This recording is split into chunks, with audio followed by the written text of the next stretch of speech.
거룩하신 하나님 아버지, 이 저녁 주님께서 말씀하여 주시고 먹여주시고 채워주시는 아버지의 집 성전으로 우리를 불러주심을 감사드립니다. 위기의 시대에 믿음의 상상력을 주셔서 다윗과 같이 모든 어려움과 위기를 이겨내게 하시고 이 가을 복된 열매를 거두는 저희 모두가 될 수 있도록 축복하여 주시옵소서. 이 나라와 이 땅을 사랑하시는 주님, 100여 년 전 선교사님들을 보내주셔서 교회를 세워주시고 생명의 열매를 허락하여 주심을 감사드립니다. 이 나라와 이 땅이 주님의 거룩한 나라요 주님의 소유된 백성이 되게 하여 주시고 하나님의 뜻을 이루며 생명의 복음을 전하는 일에 쓰임받게 하여 주시옵소서. 특별히 이 나라 가운데 다니엘과 같은 믿음의 일꾼들을 세워주시고 위정자들이 하나님을 경외하며 하나님의 뜻대로 이 나라를 이끌어갈 수 있도록 축복하여 주옵소서. 갈등과 분열이 사라지게 하시고 하나님의 은혜로 하나 되게 하여 주옵소서. 지난 43년간 명성교회의 은혜를 보신 하나님 아버지, 기름 부어 세우신 담임 목사님께 성령께서 함께하여 주사 말씀 가운데 은혜와 능력을 주시고 청년대학부 묵상 예배 가운데 큰 은혜를 부어 주셔서 다음 세대가 일어나는 부흥의 역사를 허락하여 주시옵소서. 담임 목사님의 지경을 넓혀주시고 명성교회가 주님의 일에 더욱더 쓰임받게 하여 주시옵소서. 원로 목사님 해외 선교여행 중이십니다. 친히 동행하여 주셔서 이번 선교여행을 통해 하나님의 은혜와 사랑이 더욱 넘치게 하여 주시옵소서. 세계 각지에 보내주신 선교사님들을 눈동자와 같이 지켜주시고 주님의 사명을 감당하는 가운데 생명의 열매가 가득 맺히게 하시며 모든 영적 싸움에서 승리하게 하여 주시옵소서. 이 저녁 담임 목사님 말씀을 듣는 가운데 우리에게 부드러운 마음을 허락하여 주시고 우리의 귀가 열리는 은혜를 허락하여 주시옵소서. 은밀한 가운데 주님의 음성을 듣고 지친 마음이 회복되며 상한 마음이 치유되는 복된 시간이 될 줄로 믿습니다. 이 모든 것 생명의 근원 되시고 우리에게 말씀하시는 예수님의 이름으로 기도합니다. 아멘. 오늘 우리 계시는 하나님의 말씀은 신약성경 빌립보서 2장 5절로 11절의 말씀입니다. 신약성경 빌립보서 2장 5절로 11절의 말씀입니다. 제가 가진 성경으로 신약성경 319면쯤에 있습니다. 이 말씀을 한 절씩 교독하신 후에 마지막 11절을 합독하도록 하겠습니다. 너희 안에 이 마음을 품으라. 곧 그리스도 예수의 마음이니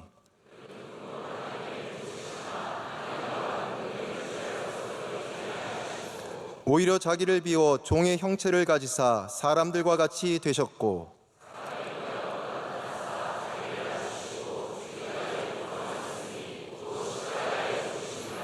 이러므로 하나님이 그를 지극히 높여 모든 이름 위에 뛰어난 이름을 주사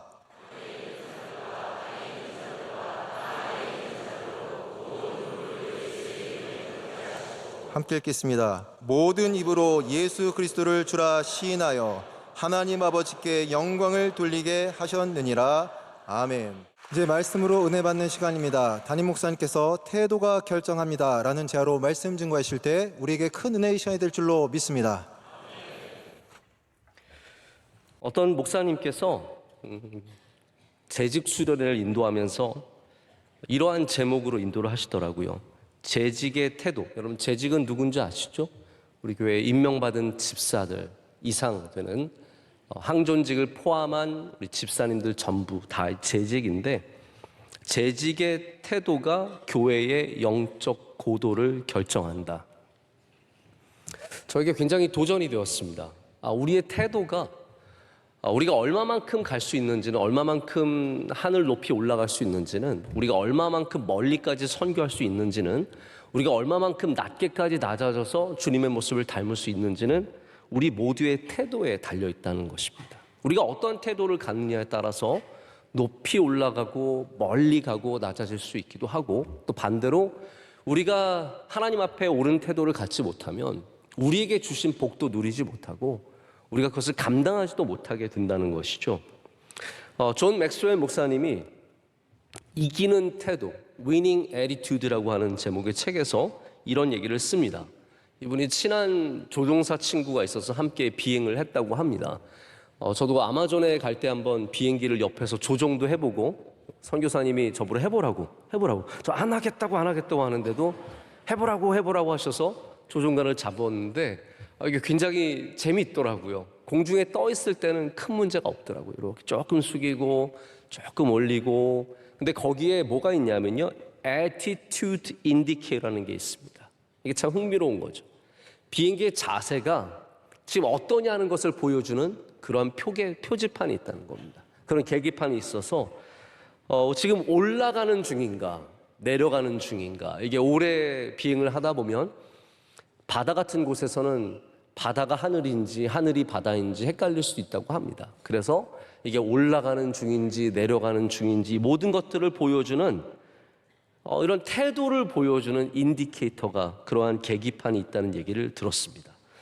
여러분, 얼마나 흥미롭습니까? 비행기도 그런 계기판이 있는데 우리 신앙에도 그러한 태도의 계기판이 있지 않겠습니까? 여러분은 예수님의 모습처럼 낮은, 어려운, 고생되는 그런 곳에 가는 자세가 있으십니까? 아니면 나는 높아지고 나는 대접받고 나는 인정해 주는 것만 바라보는 자세가 있으십니까? 우리 하나님의 피조물인 우리들도 우리 신앙생활을 하는, 주님을 믿고 따라가는 가운데 많은 것들이 중요하지만 우리의 자세, 우리의 태도가 참 중요하다는 것입니다. 우리가 더 높아지려면 태도를 바꿔야 합니다. 할렐루야. 자, 여러분 삶에 만약에 지금 멈춰 있는 곳이 있습니까? 나는 왜 여기서 이렇게 오랫동안 머물지? 나는 왜 실력이 늘지 않지? 나는 왜 발전이 없지? 그런 분들은 남 탓하지 마시고요, 먼저 내 자세를 돌아봐야 합니다. 나의 영적인 고도가 더 높아지기 위해서는 나의 태도가 바뀌어야 하고요, 내가 더 주님께 쓰임받기 위해서는 나의 태도가 바뀌어야 하고, 내가 더 주님의 사명을 감당하기 위해서는 나의 태도가 바뀌어야 합니다. 우리는 활주로에서 맴도는 그러한 신앙인들이 아니라 이 땅을 박차고 올라가서 주님이 주신 날개를 활짝 펴고 주님이 인도하시는 그곳으로 가야 할 줄로 믿습니다. 오늘 말씀은 신학적으로 굉장히 중요한 말씀이기도 합니다. 아마 여러분들 살아가시면서 빌립보서 2장 이 5절부터 11절까지 말씀을 여러 번 설교로 들으셨을 거라고 생각을 합니다. 저도 이 본문으로 아마 그래도 최소한 5번, 10번 정도는 설교를 하지 않았을까 생각을 합니다. 여기서 우리는 예수님의 태도를 발견합니다. 저는 오늘 여러분께 어떤 대단한 신학적인 이야기를 하고자 하는 것이 아니라 예수님의 태도를 보자는 거예요. 예수님께서 이 땅에서 어떠한 우리에게 자세를 보여주셨는지, 우리가 닮아야 하는 예수님의 자세와 태도가 무엇인지 살펴봐야 합니다. 오늘 5절은 이렇게 말합니다. 여러분 성경을 펴고 계시면 우리 5절 말씀은 다 한번 함께 읽어볼까요? 너희 안에 이 마음을 품으라. 곧 그리스도 예수의 마음이니. 아멘. 자, 여기 마음이라고 되어 있는 단어는 영어 성경에는 자세라고 되어 있습니다. attitude라고 번역이 되어 있습니다. 우리는 단순히 그 마음, 어떻게 보면 그 안에 있는 생각, 그런 것들만 우리가 상상해 보겠지만 실제로 이 단어는 예수님의 자세, 예수님의 태도를 말합니다. 우리의 태도는 어떻습니까? 여러분의 영적인 태도는 어떻습니까?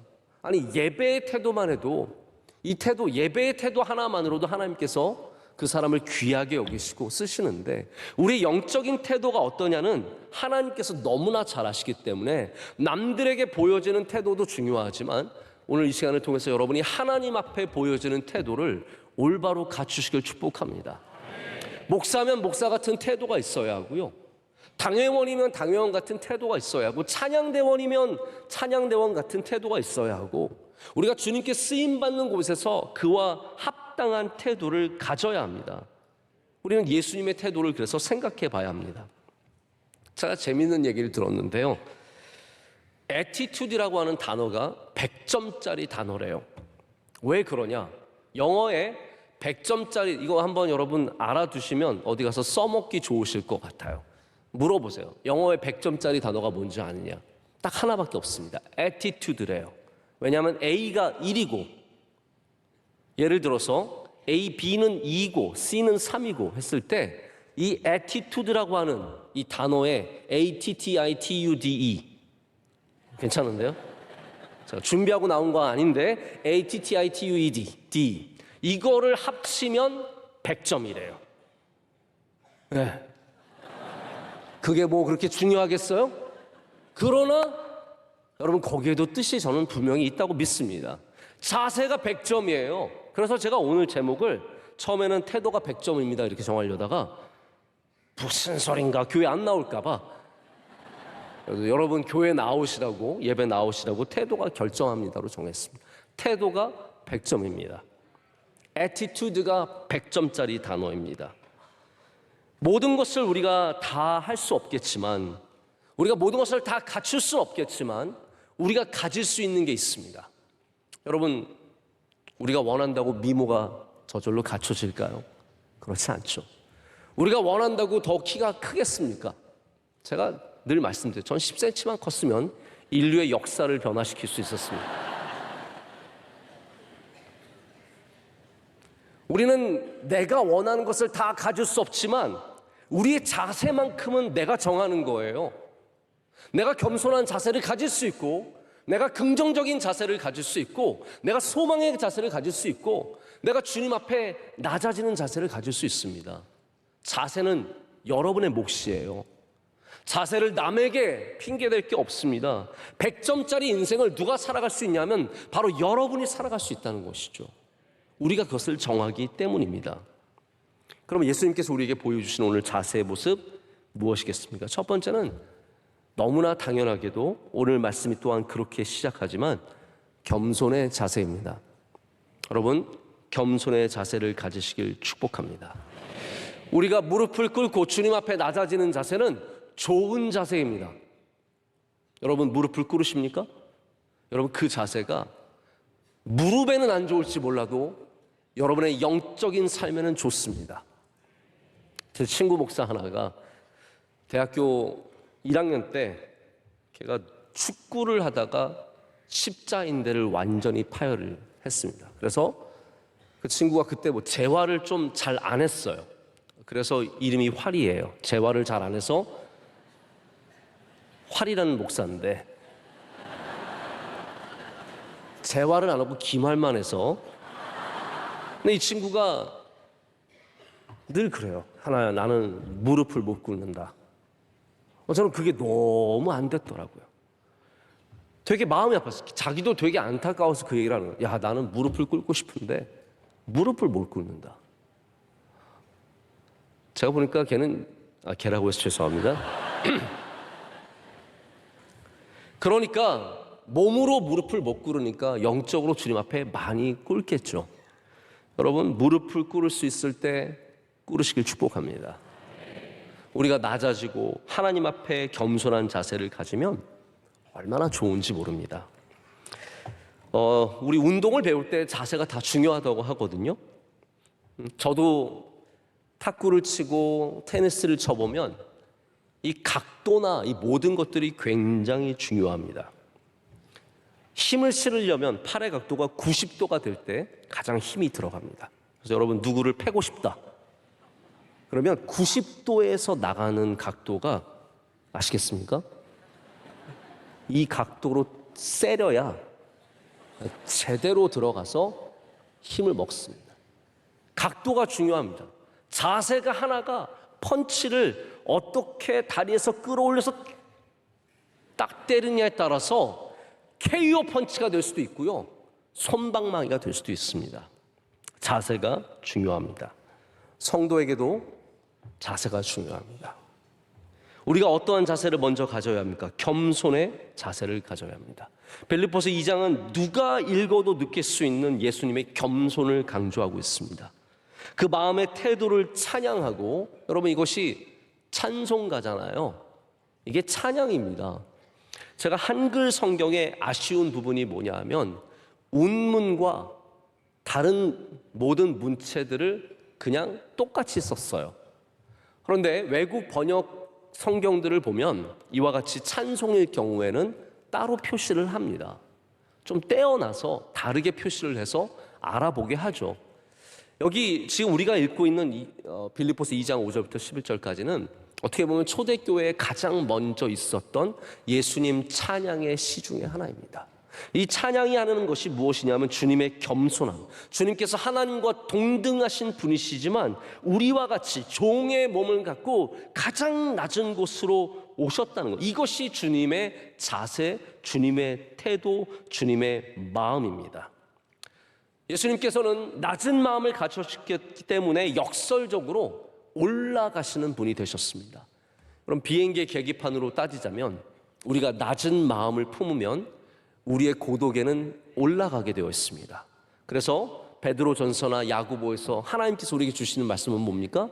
너희가 낮추라, 겸손하라, 그러면 하나님께서 너희를 높이시리라 라고 말하는 겁니다. 그 역설이 어디서 나오냐면 우리의 자세를 말하는 거예요. 우리가 자세를 낮추면 계기판은 높아진다는 거죠. 위로 올라간다는 겁니다. 누가 하나님께 쓰임받고, 누가 하나님께 칭찬받고, 누가 하나님이 기뻐하시는 사람입니까? 우리는 공로주의가 되기 쉽습니다. 누가 돈을 많이 냈느냐, 누가 능력을 많이 갖고 있느냐.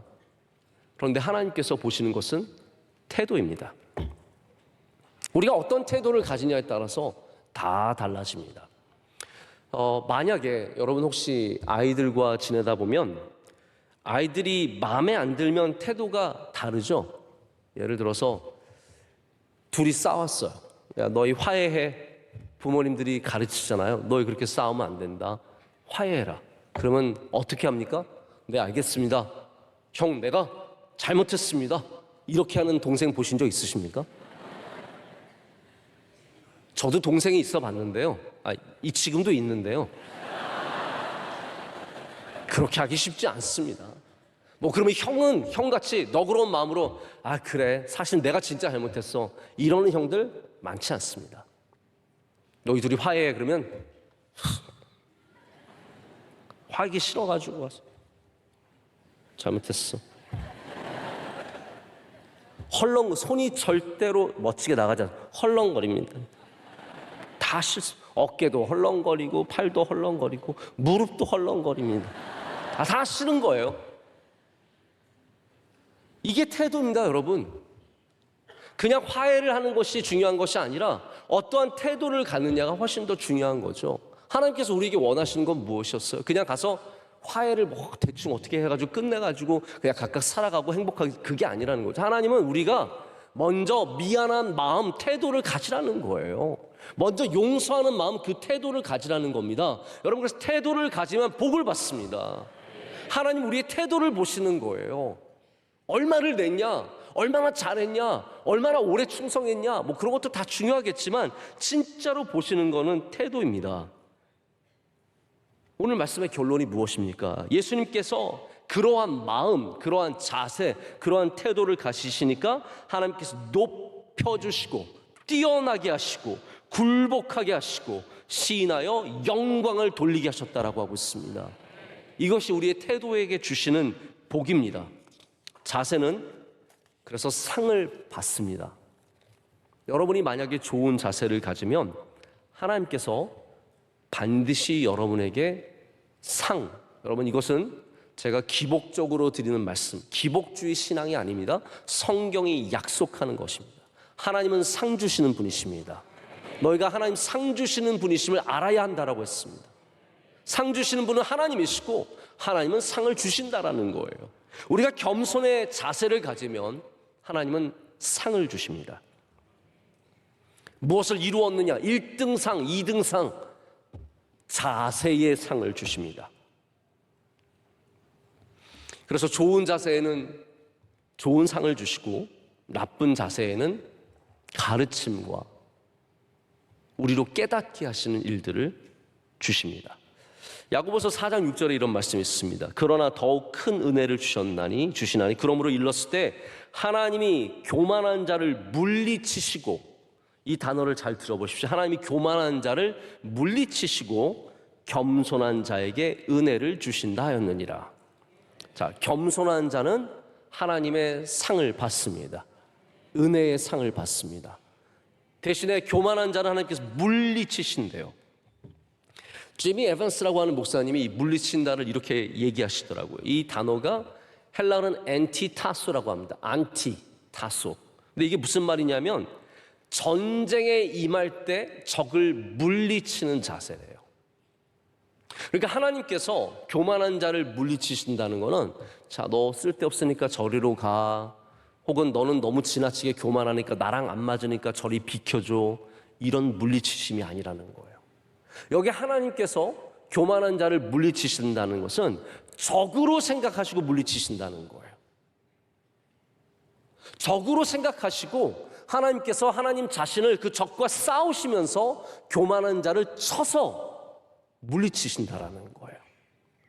여러분, 그래서 교만하면 하나님의 적이 되는 것입니다. 우리가 교만해질 때 하나님의 대적이 되고 바로 그것이 사탄이고 사탄이 하는 일이고 사탄이 지금도 교회 안에서 하나님의 교회를 무너뜨리기 위해서 하는 일입니다. 여러분, 겸손의 자세를 주님의 모습을 닮아 가지시길 축복합니다. 그러면 상을 받습니다. 찰스 스윈들 목사님께서 연로하신 때에 설교를 하신 걸 제가 우연히 듣게 되었습니다. 이분이 이렇게 얘기하시더라고요. 제가 그냥 번역을 해서 여러분께 그대로 읽어드릴게요. 잘 들어보십시오. 내가 더 오래 살수록 삶의 자세가 얼마나 많은 영향을 미치는지 더 많이 깨닫게 됩니다. 저에게 자세란 단순한 사실보다 더 중요합니다. 과거보다, 교육보다, 돈보다, 상황보다, 실패보다, 성공보다, 사람들이 어떻게 생각하고 말하는지보다 중요합니다. 우리의 겉으로 드러나는 모습보다 받은 은사나 능력보다 귀합니다. 자세는 회사를 세울 수도 있고 무너뜨릴 수도 있습니다. 교회도 가정도 그렇습니다. 너무나 놀라운 사실은 우리는 매일 우리의 삶을 향해서 자세를 정할 수 있다는 사실입니다. 우리는 우리의 과거를 바꿀 수 없습니다. 사람들이 우리에게 그렇게 행동하는 것도 바꿀 수 없습니다. 필연적으로 일어나는 일들도 바꿀 수 없습니다. 어쩌면 우리가 할 수 있는 유일한 것은 우리가 갖고 있는 하나, 바로 우리의 자세입니다. 제가 확신하는 것은 삶의 10%는 내게 일어나는 일이고 90%는 내가 거기에 반응하는 것입니다. 여러분에게도 마찬가지입니다. 그렇기에 우리는 우리의 자세에 책임을 져야 합니다. 여러분, 여기 굉장히 생각할 포인트들이 많은데요. 삶에 일어나는 일이 굉장히 많고 그것이 우리를 좌우하는 것 같지만 스윈들 목사님은 그것은 10%에 지나지 않는다는 거예요. 우리의 자세가 90%라는 거예요. 어려운 일이 일어났을 때, 환난이 일어났을 때, 고난이 일어났을 때, 슬픈 일이 일어났을 때, 괴로운 일이 일어났을 때 어떠한 자세를 갖느냐가 훨씬 더 중요하다는 겁니다. 사실 저도 같은 부분에 대해서 여러분께 말씀을 드린 적이 있어요. 믿음은 뭐냐? 믿음은 어떤 일이 일어나게 하고 못 일어나게 하는 힘이 아니라 그것에 반응하는 것이 믿음이라고 말씀을 드렸습니다. 그럼 믿음이 있으면 좋은 일만 생기고 믿음이 없으면 나쁜 일만 생기고 그렇습니까? 여러분, 믿음이 있어봐도 어려운 일도 생기잖아요. 그러나 믿음이 있는 사람은 그 어려움을 대하는 자세가 다른 거예요. 믿음으로 감당하게 되는 것이고 믿음으로 이겨내게 되는 것이고 마침내는 승리하는 은혜도 얻게 되는 것입니다. 이게 자세라는 거죠. 여러분, 오늘 겸손의 자세를 꼭 확보하시기를 축복합니다. 두 번째는 믿음의 자세입니다. 믿음은 태도이면서 또한 우리의 마음입니다. 제가 누군가가 이런 말을 하는 걸 들었습니다. 부정적인 자세로 긍정적인 삶을 만들어낼 수 없다. 참 좋은 말인 것 같아요. 부정적인 자세로 긍정적인 삶을 만들어낼 수 없다. 여기 오늘 오후 찬양대 우리 청년들도 많이 앉아있고 또 앞에 우리 장학생들 오늘 또 행사가 있기 때문에 많이 앉아있고 우리 청년들도 많이 있지만 여러분 스스로가 부정적이지 않는 사람이 되는 것도 중요하지만 부정적인 사람들과 너무 많이 어울리는 것도 좋지 않습니다. 저는 여러분을 진심으로 아끼고 생각해서 드리는 말씀이고 이게 단순히 우리 교회가 평안하기 위해서 그렇게 위해서 전하는 이야기 드리는 것은 아닙니다. 제가 살아보니까 정말로 잘하는 분들은 정말로 좋은 분들은 다 대부분 긍정적인 마음을 갖고 계세요. 그런데 부정적인 마음을 갖고 있으면 삶이 절대로 밝거나 잘 되는 일이 많지 않습니다. 그럼 믿음도 마찬가지입니다. 믿음의 자세 없이, 믿음이 긍정은 아니지만 믿음의 자세 없이 신앙의 삶을 절대로 만들어낼 수 없습니다. 예수님께서 하나님 아버지의 뜻을 따르죠. 오늘 말씀에는 복종하셨다라고 되어 있습니다. 하나님의 뜻을 복종하여서, 하나님의 마음을, 하나님의 생각을 복종하여서 종이 되셔서 우리 가운데 오셨습니다. 하나님을 복종한다는 것은 믿음의 자세예요. 여러분, 우리가 하나님 순종하는 거 믿음 아닙니까? 신뢰하기 때문에, 하나님의 길이 맞다라는 것을 분명하게 믿기 때문에 우리는 순종합니다. 그럼 믿음은 제가 여러분의 믿음을 절대로 판단할 수 없는, 보이지 않는 어떠한 것입니다. 그런데 그 마음의 상태는 여러분의 태도를 통해서 드러납니다. 그래서 저는 여러분의 믿음이 어떤지 모르지만 여러분이 하는 걸 보면 저분이 믿음 있는 사람이구나라는 것을 알게 된다는 거죠. 때로는 저분이 생각보다 믿음이 없다라는 것을 알게 된다는 겁니다. 예수님은 항상 우리 복음서에 보면 믿음 있는 사람들을 칭찬하셨습니다. 주님이 칭찬하시는 분이 누구입니까? 다 믿음 있는 사람들이에요. 주님은 고칠 수 있으십니다. 오지 않으셔도, 말씀만 하셔도 고칠 수 있습니다. 이런 백부장의 믿음을 주님께서는 내가 이스라엘에서 이만한 믿음을 본 적이 없노라고 말씀하십니다. 우리가 잘 아는 히브리서의 말씀은 믿음이 없이는 기쁘시게 할 수 없다라고 말합니다. 그럼 믿음은 그리스도인의 태도입니다. 어떤 일을 만나도 그 자세가 바뀌지 않으시길 축복합니다. 우리 삶에 다양한 일들이 생길 때마다 여러분의 믿음의 포스처를, 그 자세를, 그 태도를, 그 애티튜드를 계속 유지하시는 게 중요하다는 거예요. 조금만 상황이 바뀌면 자세가 바뀝니다. 제가 프로 운동선수들을 참 존경합니다. 여러분, 아이들 운동시키는 거는 진짜 고된 일인 것 같아요. 우리 교회에도 이제 자녀들 운동시키시는 분들이 계십니다. 축구 선수 있는 가정들도 있고, 뭐 골프 선수 있으신 가정도 있고, 다양한 선수들이 있습니다. 그 아이들이 이 정말 벽에 벽을 뚫고 높은 데까지 올라가는 거, 그리고 축구 선수는 프로팀에 들어가는 거 하늘의 별 따기입니다. 우리 아들 뭐 축구하면 국가대표 금방 될 거, 손흥민처럼 될 것 같죠? 웬만하면 그런 일은 안 생깁니다. 정말 웬만하면 그런 일은 안 생깁니다. 그래서 차라리 운동을 시킬 바에는 공부를 시키세요. 공부가 훨씬 쉽습니다. 공부는 중간만 해도 괜찮아요. 아니, 조금 못해도 할 게 많아요. 그런데 운동은 탑의 탑이 아니면 아무것도 할 수 있는 게 없어요. 그래서 운동을 시킨다면 그 아이들이 잘 살아갈 수 있는 바탕을 잘 만들어줘야 합니다. 근데 제가 운동선수를 왜 존경하냐면 이분들은 자세가 끝내줘요. 어떠한 상황이 와도 막 이상하게 하지 않아요. 그 아름다운 포핸드를 그대로 구현하고 백핸드를 구현하고, 제가 페더러 경기하는 거를 보면서, 물론 직접 본 적은 없지만 텔레비전에 보면은 야, 어떻게 저런 상황에서 저렇게 스윙을 할 수 있을까? 끊임없이 반복되는, 위기의 상황에서도 자기의 폼이 나오고, 어려운 상황과 다 져가는 상황에서도 똑같은 포스처로 서 있는 거예요. 여러분, 이번에 안세영 선수가 배드민턴 금메달 따는 거 보셨습니까? 저는 안세영 선수가, 걔가 눈이 좀 작잖아요. 안세영 선수가 꼭 땀이 막 나니까 너무 멋있어요. 그게 저는 그렇게 멋있을 수가 없어요. 네? 야, 진짜 안세영 선수 대단해요. 근데 안세영 선수 보십시오. 지쳤는데 숨이 헐떡거리는데 상대 선수가 서비스를 넣으면 그 앞에 서서 딱 이러고 있습니다. 검사처럼 딱 눈을 딱 노려보고, 저는 배드민턴 치지 않는데 저거다. 어떤 상황에서도 같은 자세를 가질 수 있는 것. 여러분, 슬플 때 믿음의 자세로 돌아오십시오. 괴로울 때 믿음의 자세로 돌아오십시오. 누군가 이상한 말할 때 다시 믿음의 자세로 돌아오십시오.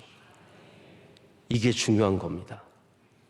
예수님께서 이 땅에 종으로 오셨다라고 오늘 성경은 말하는데, 예수님께서 이 땅에 오신 다음에 왕의 태도를 갖지 않으셨습니다. 종으로 오셔서 종의 자세로 살아가셨습니다. 종으로 오셔서 종의 대접을 받으셨습니다. 종으로 오셔서 종의 것을 먹고 종의 집에서 자고 종으로 사셨습니다. 그게 주님의 자세입니다. 만약에 종으로 오셨는데 왕처럼 대접받기를 원하고 왕처럼 살았다면 우리는 주님으로부터 하나님의 사랑을 누리지 못했을 것입니다. 만약에 어떤 재벌집 아들이 사람에게 보여주기 위해서 봉사활동을 가는데 최고의 1등석 자리를 타고 가서 거기서 가장 좋은 호텔의 스위트룸에 방 몇 개짜리 방에 몇백만 원짜리 하는 방에 누워서 편하게 잠을 자고 잠깐씩 밖에 나가서 안에는 명품으로 두르고 겉에만 조금 허름하게 입은 다음에 남들의 봉사활동에 숟가락 하나 얹고 사진만 찍고 온다면 우리는 보이는 것과 사실이 굉장히 다르다는 것을 알게 될 것입니다. 그러나 예수님은 진실되게 복종하셨습니다. 하나님의 뜻에 그 종의 모습을 하나도 흐트리지 아니하시고 십자가에 달려 죽으실 때까지 순종함으로, 연약함으로, 하나님의 뜻을 따름으로 끝까지 그 길을 걸으셨습니다. 말만 종이 아닙니다. 저도 그래서 저에게 여러분들께서 주님의 종이라고 말씀하실 때마다 굉장히 마음에 큰 부담감을 갖습니다. 나는 정말로 진짜 종인가? 말로만 종이 아닌가? 많이 두렵고 떨립니다. 예수님은 참 종이셨기 때문에 말씀하시기를 나는 머리 누일 곳도 없다고 말씀하셨습니다. 우리가 예수 그리스도를 믿고 따르는 제자라면 말로만 하는 것이 아니라 쇼처럼 보이는 것이 아니라 정말로 믿음으로 살아가야 합니다.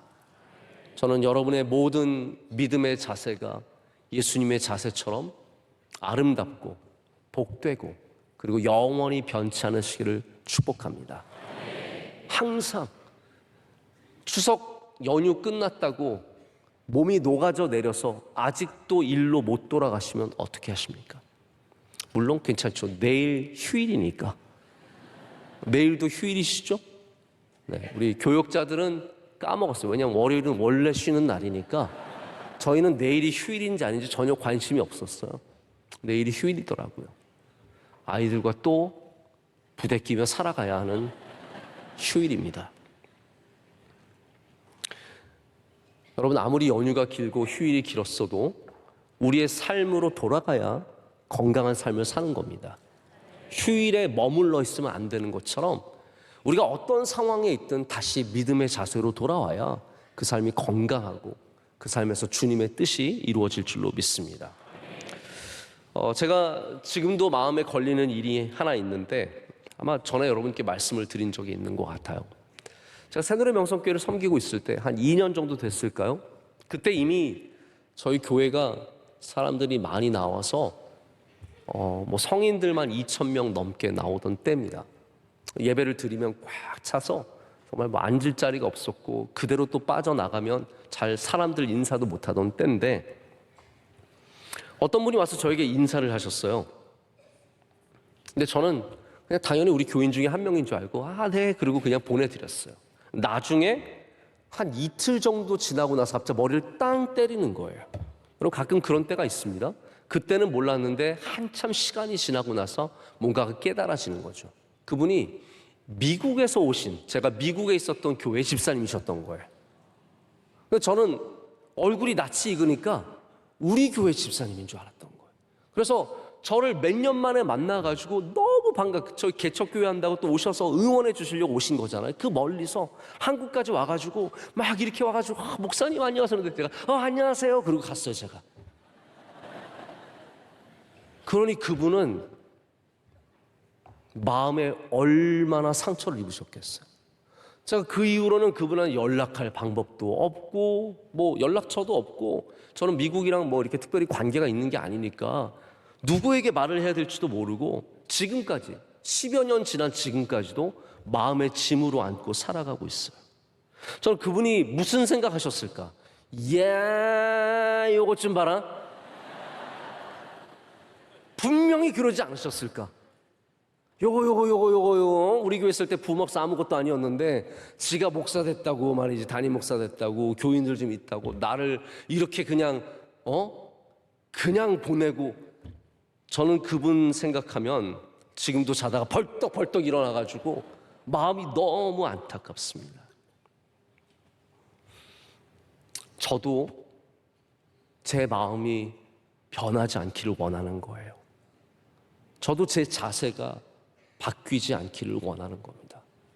부목사 때 작은 교회의 목사로서 교인들 섬기던 그 모습이 조금 나이 들었다고, 조금 교회가 커졌다고 다른 모습을 가질까 봐 지금도 너무나 하나님 앞에 두렵고 떨리는 마음을 갖습니다. 다윗이 왜 하나님께 쓰임 받았을까요? 그의 태도가 바뀌지 않았기 때문입니다. 그의 자세가 바뀌지 않았기 때문입니다. 우리는 그가 갖고 있는 어떤 능률, 그가 갖고 있는 능력에 관심이 많지만 제가 볼 때는 하나님께서는 다윗의 그 태도가 변하지 않는 것을 너무나 기뻐하셨던 것 같아요. 여러분, 집사에서 안수 집사 되실 때 자세가 좋아지셔도 좋지만 바뀌진 마십시오. 장로님 되실 때 바뀌지 마시고, 권사님 될 때 바뀌지 마시고, 은퇴하셨다고 나 이제 끝났네 그러지 마시고, 여러분의 자세가 평생 가시길 축복합니다. 미드라시를 보면은 하나님께서 다윗을 보시고 눈여겨보셨다는 그러한 말씀이 나와요. 어떤 걸 눈여겨보셨냐면 다윗이 양떼를 지키기 위해서 늑대와 싸우는 모습을 보셨어요.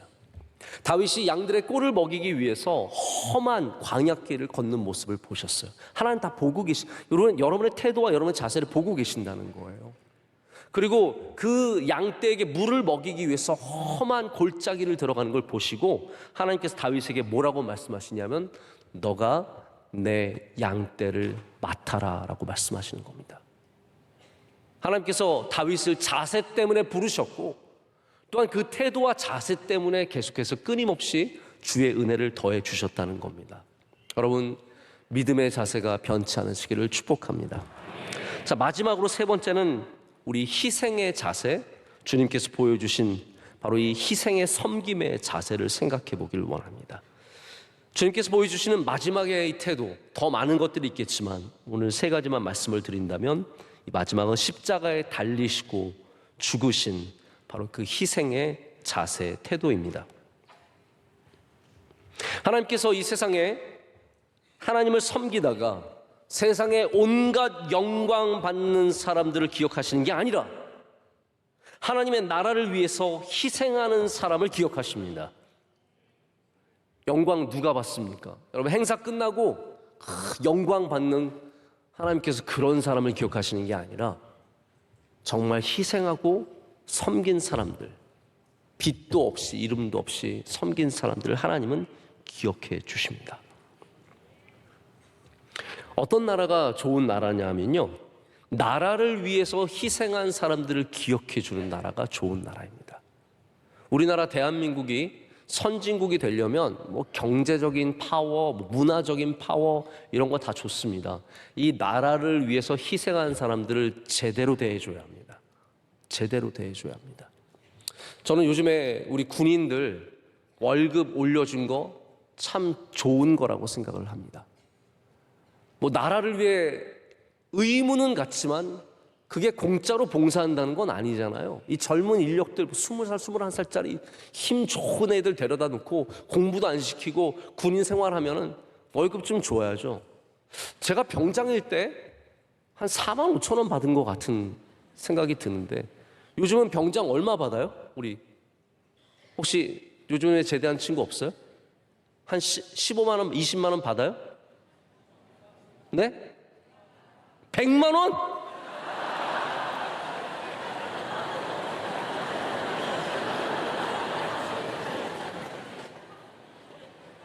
우리 다 군대 갑시다.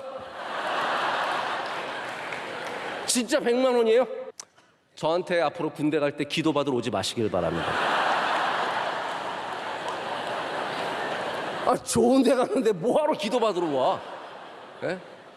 별거 하는 거 없이 한 달에 100만 원씩 꼬박꼬박 받으면 그거로 맨날 뭐 PX에서 뭐 뽀글이 먹고 그렇게 먹어도 잘 먹고 잘 살 텐데.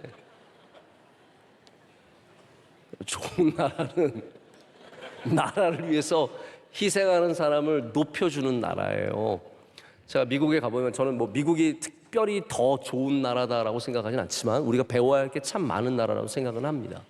그 중에 하나가 가장 좋은 곳에 가장 좋은 위치에 항상 세우는 파크가 공원이 바로 나라를 위해서 희생한 사람들을 기념하는 곳입니다. 기억해 주는 거예요. 비행기 탈 때 저 아직도 너무나 생생합니다. 델타 항공을 타고 한번 한국에 오는데 가만히 기다리는데 여기 군인들 있습니까? 군인들 가족들 있습니까? 1등석보다 먼저 들어가게 해줍니다. 당신 제일 먼저 들어가십시오. 딱 해서 들어갑니다. 그리고 그분들이 들어갈 때 사람들이 경의를 표해 줍니다. 당신들의 Thank you for your service. 당신들의 희생과 섬김에 감사합니다. 여러분, 명성교회가 좋은 교회가 되려면 우리 교회를 위해서 수고하는 분들을 귀하게 여겨야 합니다. Thank you for your service. 여러분들의 섬김과 여러분들의 희생을 감사드립니다. 의료선교회 감사드립니다. 우리 청년대학부 고맙습니다. 여선교회 감사합니다. 차량부 너무너무 감사합니다. 남선교회 감사합니다. 감사합니다. 우리 하나님의 나라를 위해서 수고하는 사람들에게 우리는 감사할 수 있어야 합니다. 우리 교회가 그냥 커서 좋은 교회가 아니라 희생이 있고 그 희생의 자세를 통해서 하나님의 뜻이 이루어지기 때문에 좋은 교회가 되어야 합니다. 하나님께서 우리에게 섬기라고 희생하라고 용서하라고 하실 때 우리는 어떻게 반응하겠습니까? 우리에게 가서 화해하라고 용서하라고 서로를 세워주라고 말씀하실 때 여러분은 어떻게 하시겠습니까? 아까 말씀드린 것처럼 몸이 뭐가 내려서 억지로 하는 것이 아니라 네, 주님, 제가 주님의 말씀을 따르겠습니다. 우리가 기꺼이 주님의 말씀을 따르는 자세로 나간다면 하나님께서 여러분에게 바로 이 상을, 여러분의 태도에 대한 상을 베풀어 주십니다. 말씀을 맺습니다. 우리 모두가 다 인생의 시험을 100점 맞을 수는 없겠죠. 100점 맞을 때 아이들은 환호합니다. 저희 아이들도 가끔 100점 맞으면 얼마나 기분이 좋아서 돌아오는지 모릅니다. 아빠, 학교에서 전화가 와요. 수신자 부담으로 전화가 옵니다. 저는 혹시나 뭐 잘못된 일이 있을까? 전화를 받으면 우리 영민이가 아빠야? 그래. 너 아빠한테 전화했잖아. 그래 아빠. 나 100점 맞았어. 그러면 저도 기분이 좋고 얘도 기분이 좋아요. 근데 제가 칭찬하는 건 그겁니다. 너가 열심히 준비한 것, 네가 힘든데 준비한 것을 칭찬해 주지 그냥 100점 맞은 것을 칭찬해 주진 않습니다. 자세가 훨씬 더 중요하기 때문입니다. 여러분, 우리가 시험을 다 100점 맞을 수는 없지만 우리의 자세는 100점 되길 원합니다.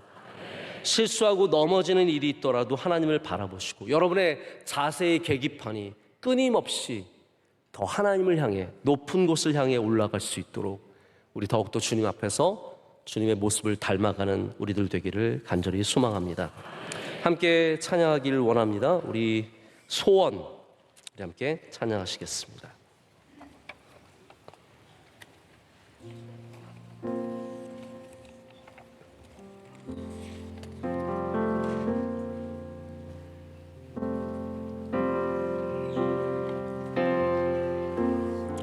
삶의 작은 일에도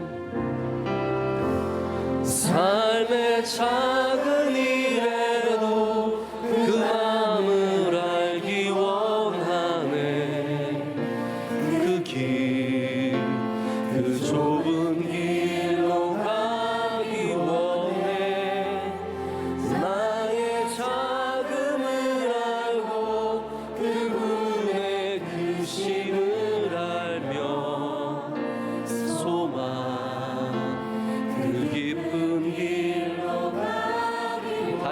고백하겠습니다. 삶의 작은 일에도, 삶의 작은 일에도 그 마음을 알기 원하네.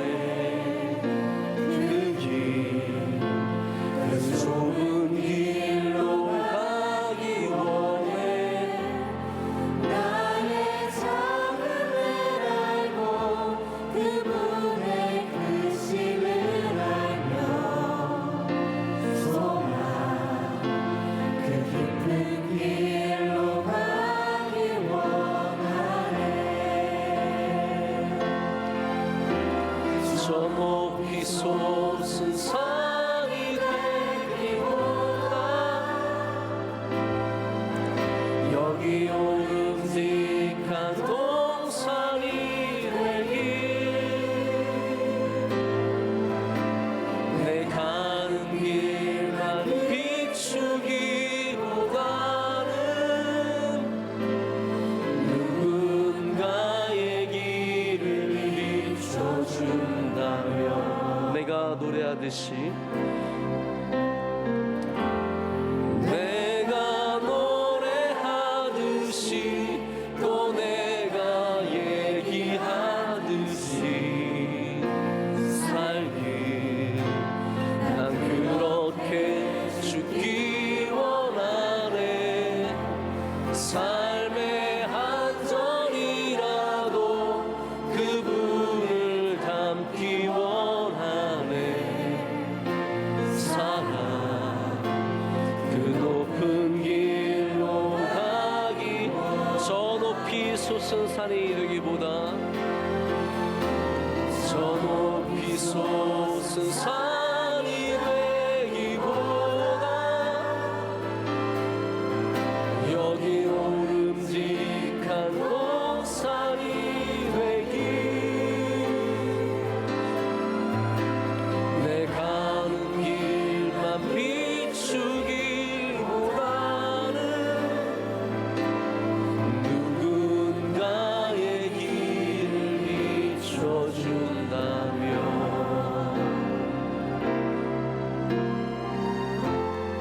내가 노래하듯이 또 내가 얘기하듯이 살길, 난 그렇게 죽기 원하네. 삶의 한 절이라도 그분을 담기 원하네. 사랑 그 높은 길로 가기 원하네. 좁은 길로,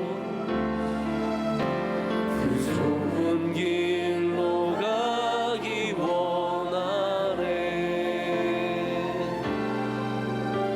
그 깊은 길로 가기 원하네.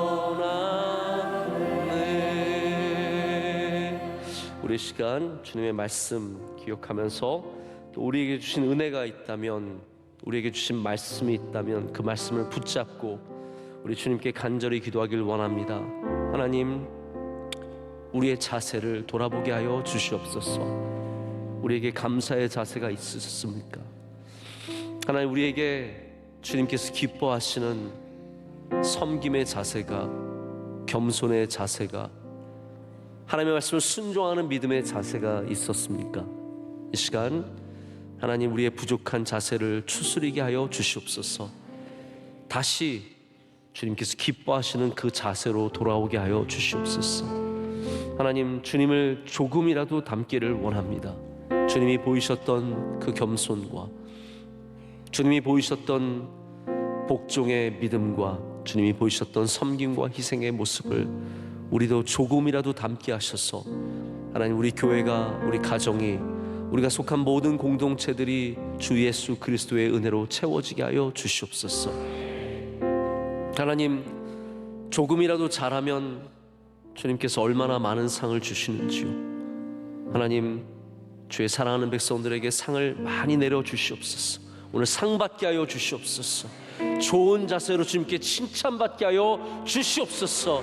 우리 명성교회가 하나님 기뻐하시는 교회 되게 하시고 좋은 자세를 가진 교회가 되게 하여 주시고 우리 부서가 좋은 자세를 가진 부서가 되게 하여 주시옵소서. 우리 청년들 일찍부터 좋은 자세로 성장하게 하여 주시옵소서. 우리 자녀들에게 좋은 믿음의 자세를 허락하여 주시옵소서.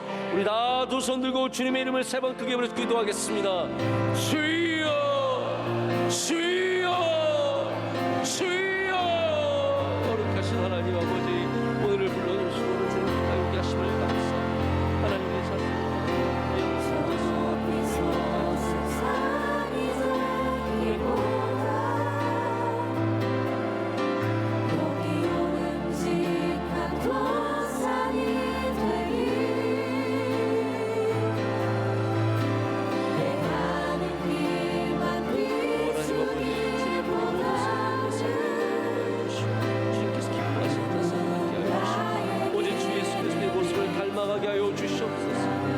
조금이라도 겸손해지길 원합니다. 조금이라도 낮아지길 원합니다. 조금이라도 더 믿음의 마음을 갖기를 원합니다. 아버지 하나님, 우리 가운데 역사하여 주시고 주의 은혜를 더하여 주시고 주의 손을 붙잡고 하시고 아버지 하나님께 영광을 올리는 복된 삶이 되게 하여 주시옵소서.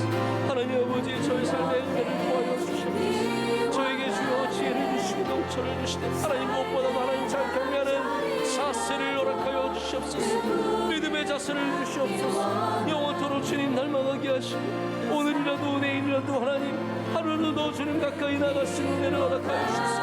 우리 모든 성도들과 함께 주님과 가까이 나가는 교회가 되게 하여 주시옵소서. 오늘 저녁에 와서 기도하는 모든 성도들의 기도를 들어주시고 응답하여 주시오며 하나님 아버지 기뻐하시는 자세로서 하나님이 주시는 상을 다 받는 은혜가 있게 하여 주시옵소서. 하나님 무너진 자세가 있으면 다시 주시게 하여 주시고 바로잡게 하여 주시고 흐트러진 자세가 있으면 다시 돌아오게 하여 주셔서 하나님 그 아름다운 믿음의 자세로 돌아가게 하여 주시고 어떤 상황과 어떤 문제를 만나도 항상 주님께서 기뻐하시는 자세로 주님께 나아가게 하여 주시옵소서. 기뻐하시는 주님께서 하나님 아버지, 세월이 지나도 많은 일들이 있어도 우리 저녁 예배를 이렇게 드리게 하심을 감사합니다. 하나님, 우리 사랑하시는 성도들의 이 귀한 믿음의 자세를 기뻐 받아 주시옵소서. 하나님, 우리는 태도로 예배드립니다. 우리의 마음의 자세로 예배드립니다. 중심을 보시는 하나님께서 우리 모두의 자세를 기뻐 받아 주시옵고 그 자세에 주의 은혜를 내려 주시옵소서. 하나님, 우리가 주님을 조금이라도 닮기를 원합니다. 우리가 같아질 수는 없어도 조금이라도 닮게 하셔서 오늘보다 내일이 더 닮게 하시고 내일보다 모레가 더 닮을 수 있는 은혜를 허락하여 주시옵소서. 우리 모든 성도들에게 주님이 보여주셨던 겸손의 자세와 믿음의 자세와 희생의 자세가 자리 잡게 하여 주시옵소서. 특별히 우리 젊은이들에게 좋은 자세를 주시옵소서.